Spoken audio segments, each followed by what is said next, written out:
Welcome back. We're going to review an escape that we worked on a few days ago from bottom side control. And man, it's a fundamental technique, but it works really, really well. I try not to have my guard passed, but if it is, this is usually my first go-to. So I'm going to be in bottom side control, and my partner's kind of going to be off to the side here, of course, like side control. We've messed up, so I allowed him an underhook, which is his right arm. It's under my left arm, and I've allowed him a crossface. Let's go back to it. Will you go to guard first? The reality is, if my guard gets passed, I never, ever, ever allow them a free underhook and crossface. So we're currently operating off the idea that I did nothing right, that I absolutely, completely screwed up. But usually when someone is passing my guard, I go way out of my way to block, in this case, my partner's left hand, because I know he's going to want to try to crossface me. And I keep my elbow really, really tight to my body so that he cannot get an underhook. Okay? But we're operating off the idea that I did none of those things right, and he got the crossface and he got the underhook. Okay? So this is no good for me, as bad as it can be.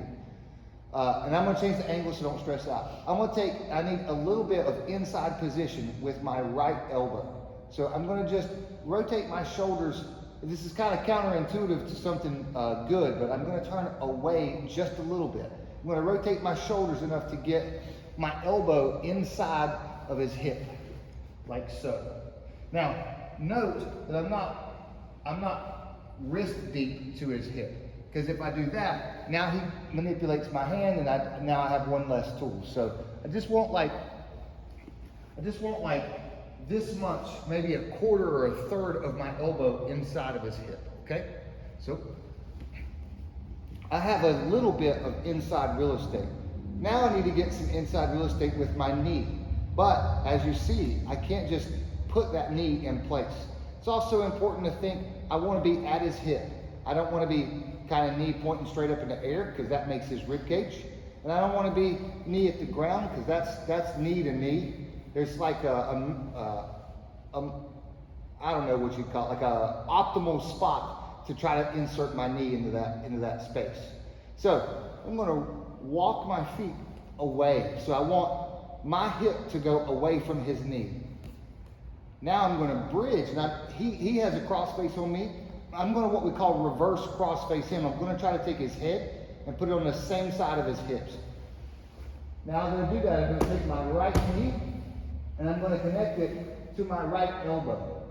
Now I've got this nice funnel or frame that won't allow him to get good inside position again.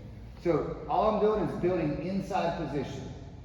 From here, I'm going to start to pry this this crossface away, get my head away from him, and insert my feet back into a guard position. Let's look at that again from this side.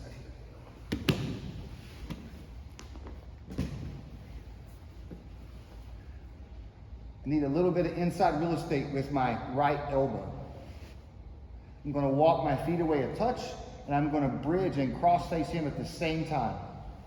Head and hips on the same side. I'm going to drive my right knee to my right elbow, creating that funnel that we looked at.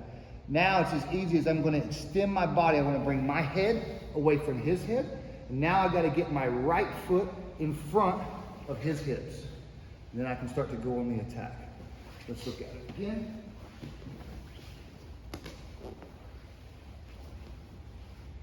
Elbow, bridge, knee, head position, get my feet in play. And I guess we need this position here. Elbow, cross-face and bridge, knee, head goes away, and I put my feet in play.